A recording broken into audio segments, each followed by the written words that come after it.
साथियों, स्वागत है आपका हमारे YouTube चैनल पे। पिछली कक्षा में अपने यूक्लिड विभाजन प्रमेय से संबंधित एग्जांपल्स कर रहे थे। पहला एग्जांपल अपने कर लिया था। आज अपने दूसरा एग्जांपल कर रहे हैं कि दर्शाइए कि प्रत्येक धनात्मक समपूर्णांक यानी कोई धनात्मक संख्या पॉजिटिव नंबर है और वो क्या है, सम होगा, तो वो 2q के रूप में लिखा जाएगा। यदि वो धनात्मक विषम पूर्णांक है तो वो क्या लिखा जाएगा, 2q+1 के रूप में लिखा जाएगा। तो इसको करने से पहले अपने देखते हैं, अपने जानते हैं कि माना ए कोई धनात्मक पूर्णांक है, अर्थात अपने को कहा है कि धनात्मक पूर्णांक अगर सम है तो वो 2q का रूप का है, अगर विषम है तो क्या है, 2q प्लस के रूप का है। अब एक धनात्मक पूर्णांक लिया है तो b क्या आएगा, यहाँ पे 2। कैसे आएगा वो देखिए, अपने यूक्लिड विभाजन प्रमेय पढ़ी थी, उसमें क्या था, a बराबर bq प्लस r। r को क्या लिख सकते थे, r 0 से तो बड़ा या बराबर होगा किसके, या b से क्या होगा, छोटा। r 0 से बड़ा या बराबर या b से क्या होगा, छोटा। अब यहाँ पे देखिए, अपने पहले में देखिए तो यहाँ से क्या आएगा, a बराबर 2q, तो ये क्या हो जाएगा, सम धनात्मक विषम पूर्णांक। फिर a बराबर 2q+1 आता है तो वहां पे क्या आएगा, विषम पूर्णांक आ जाएगा। तो इसको अपने चेक करना है कि कोई धनात्मक पूर्णांक a ले रहे हैं, अगर वो 2q के बराबर आता है तो सम पूर्णांक होगा, अगर a बराबर 2q+1 आता है तो वो क्या होगा, विषम पूर्णांक होगा। चलिए अब देखते हैं यूक्लिड विभाजन प्रमेय से। यूक्लिड विभाजन प्रमेय की डेफिनेशन क्या थी कि a कोई धनात्मक पूर्णांक है तब a को bq+r के रूप में लिखा जाएगा, जहां 0 से बड़ा और 0 के बराबर r और b से क्या होता है, छोटा। तो पहले अपने उसकी परिभाषा लिखेंगे कि a कोई धनात्मक पूर्णांक है जहां a बराबर bq+r तथा ये क्या होगा, 0 से बड़ा और बराबर r होगा और b से क्या होगा, छोटा होगा। यूक्लिड विभाजन प्रमेय यही तो कहती है कि a को क्या लिखेंगे, bq+r लिखेंगे और r क्या होगा, 0 से बड़ा या बराबर या b से छोटा होगा।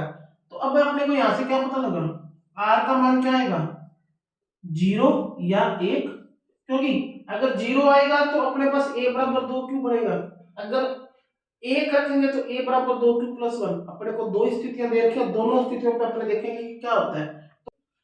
अब देखते हैं स्थिति फर्स्ट। पहली स्थिति में क्या होगा, जब r क्या लेंगे, 0, क्या होगा, a बराबर 2q, सम पूर्णांक आ गया,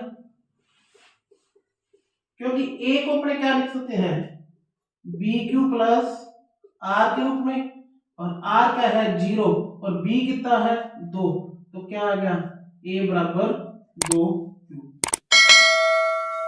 पहली में क्या आया, a बराबर 2q यानी समपूर्णांक आ गया। अब क्या ले रहे हैं, स्थिति सेकंड, जब r बराबर क्या होगा, 1 हो, तो क्या होगा, a बराबर 2q+1, वो क्या आ जाएगा, विषम पूर्णांक। कैसे, देखो a बराबर क्या होता है, bq+r, b अपने पास कितना है, 2, r ले रहे अपने 1, a बराबर क्या आ गया, 2q+1, तो यहां से ये क्या आ गया, विषम पूर्णांक होगा। उसने ही बोला कि आप कोई धनात्मक पूर्णांक लो और उससे देखो कि a बराबर 2q आ जाए तो वो क्या है, सम पूर्णांक, अगर 2q+1 आ जाए तो वो क्या है, विषम पूर्णांक है। तो अपने अब यहाँ पे क्या लिखेंगे, जहां q कोई पूर्णांक, q क्या है, कोई पूर्णांक है, कोई नंबर है, अतः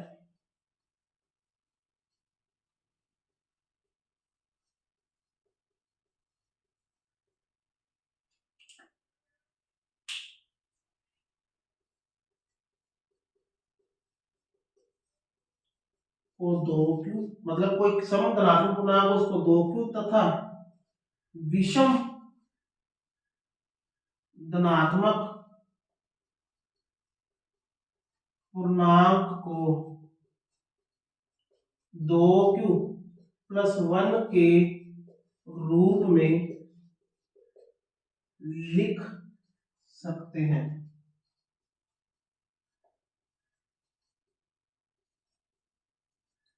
यही तो अपने सिद्ध करना था।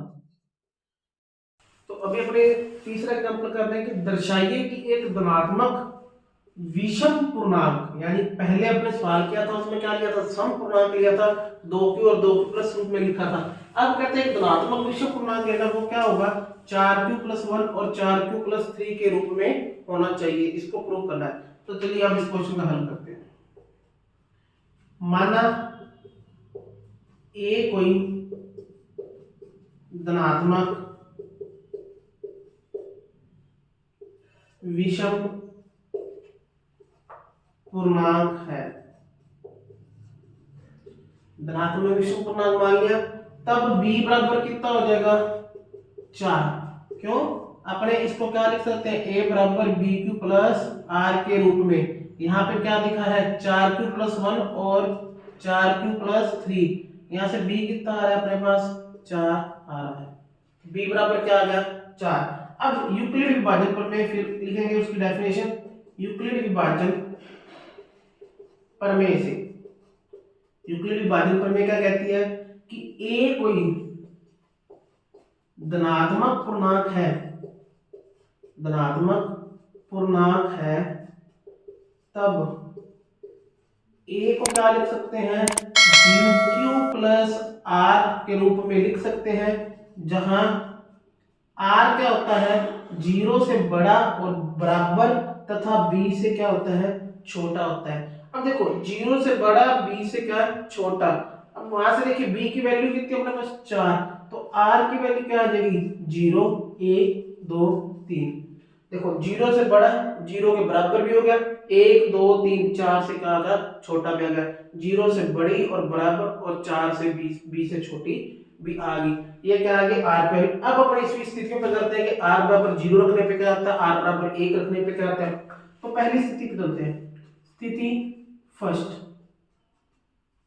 जब r बराबर 0 हो तो b अपने पास कितना है, 4 है।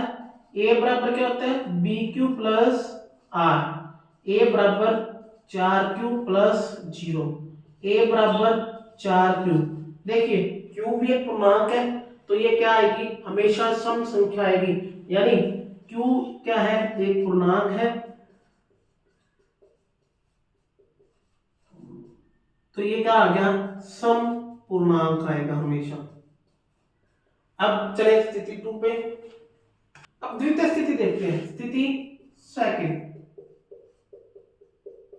क्या कहता है, जब r बराबर क्या हो, 1 हो, तो b कितना था, 4, a बराबर bq+r, a बराबर 4q+1। अभी को अपने क्वेश्चन बोला है कि धनात्मक विषम पूर्णांक है, तो वो क्या होना चाहिए, 4q+ के रूप में होना चाहिए। तो ये क्या आ गया, हमें विषम पूर्णांक आ गया। अब स्थिति 3, स्थिति 3 क्या कहती है, जब r बराबर क्या हो, 2 हो, तो क्या होगा, b तो 4 ही अपना, a बराबर bq+r, a बराबर 4q+2। देखिए यहां से कॉमन आ रहा है, 2 2 कॉमन लिया, 2q+1। किसी भी संख्या को अगर सम संख्या से मल्टीप्लाई कर रहा है तो वो क्या, सम पूर्णांक आएगा। तो यहाँ पे भी ये क्या आ गया, सम पूर्णांक आ गया। अभी तक अपने 3 स्थितियां देख ली। r बराबर 0 रख लिया तो क्या आया, r बराबर 1 रखा तो देख लिया, r बराबर 2 रखा तो देख लिया। अब स्थिति 4 क्या कहती है,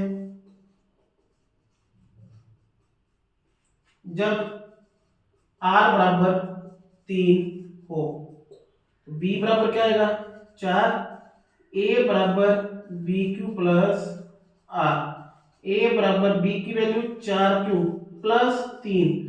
उसने बोला था धनात्मक पूर्णांक है विषम, तो वो क्या आएगा, विषम पूर्णांक आना चाहिए। अब ये भी यहाँ पे क्या आ गया, विषम पूर्णांक आ गया।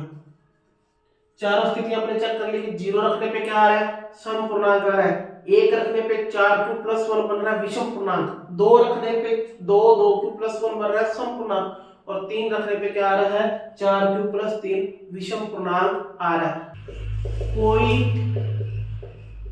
धनात्मक विषम पूर्णांक 4 क्यूब + 1 तथा 4 क्यूब + 3 के रूप का हो सकता है। यही अपने को सिद्ध करना था। इति अपने को सिद्ध भी यही करना था कि कोई भी धनात्मक विषम पूर्णांक वो 4 क्यूब + 1 और 4 क्यूब + 3 के रूप का होना चाहिए। ये अपनी किताब के तीनों एग्जांपल्स हो चुके हैं। अगली वीडियो के अंदर अपने क्वेश्चंस करेंगे